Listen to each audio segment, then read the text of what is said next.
Assalamualaikum warahmatullahi wabarakatuh. Kembali lagi di channel Creative Egg dengan saya Randy Diki Nugraha. Pada video kali ini saya akan kembali mengerjakan sebuah tugas dari mata kuliah pemrograman mobile. Tugas kali ini adalah menjelaskan sebuah activity diagram yang isinya adalah activity life cycle. Sebelumnya, saya akan menjelaskan terlebih dahulu apa itu activity life cycle. Activity adalah komponen yang dapat dilihat oleh pengguna sehingga mereka dapat berinteraksi dengan aplikasi. Bila dibandingkan dengan aplikasi web dan desktop, Activity sama seperti halaman dan form. Activity tidak aktif di aplikasi selamanya, dia bisa diciptakan dan dihancurkan. Activity memiliki siklus hidup atau life cycle, yang merupakan kondisi yang akan dialami saat diciptakan sampai dihancurkan. Baik, langsung saja kita masuk ke penjelasan pada gambar. Yang pertama, onCreate. OnCreate adalah kondisi awal saat activity baru diciptakan. Biasanya dilakukan inisialisasi pada tahapan ini. OnCreate dapat dianggap mirip dengan konstruktor, muncul saat activity pertama kali dibuat. Yang kedua, onStart.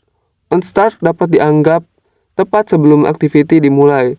Urutannya berada di antara onCreate dan onResume. Lanjut untuk yang ketiga, onResume. OnResume adalah saat activity dibuka kembali, biasanya dieksekusi setelah onPause. OnResume mirip dengan onStart, namun kini dijalankan tepat sebelum activity dibuka dan dimulai beroperasi. Ini lebih dekat dengan saat activity diluncurkan dibandingkan onStart. Ini terutama digunakan untuk memuat data yang disimpan sementara di onPause.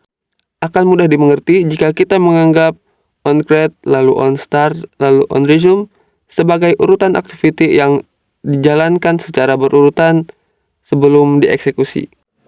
Lanjut, yang keempat adalah onPause. OnPause adalah siklus hidup setelah aktivitas berada dalam status berjalan. Ada beberapa aktivitas yang dapat menjadikan program masuk dalam kondisi onPause. Yang pertama, jika aktivitas layar saat ini belum sepenuhnya tersembunyi. Lalu yang kedua, saat aktivitas lain naik dan layar saat ini mendekat. Jika aktivitas tersebut kembali sepenuhnya dan aktivitas asli berada di layar belakang. Kondisi tersebut bisa menjadi onPause lalu onStop. Dan saat dipulihkan maka onRestart dan onStart. Dan yang ketiga, jika benar-benar dihentikan atau hilang dengan kembali atau yang lainnya, kita dapat menganggapnya sebagai proses seperti ini. OnPause, lalu onStop, lalu onDestroy. Selain itu, onPause terutama digunakan untuk menyimpan data. Misalnya, jika kita sedang bermain game, lalu ada sebuah panggilan masuk, maka game tersebut akan terhenti sementara. Lalu, jika panggilan tersebut berakhir, maka kita akan kembali ke game dan game dapat dilanjutkan dari awal mulanya. Dalam hal ini, kita dapat menyimpan data saat ini menggunakan shared preference di onPause dan memulihkan data yang disimpan di onResume sehingga dapat dipulihkan saat kita menjalankan aplikasinya lagi. Masuk yang kelima, yaitu onStop.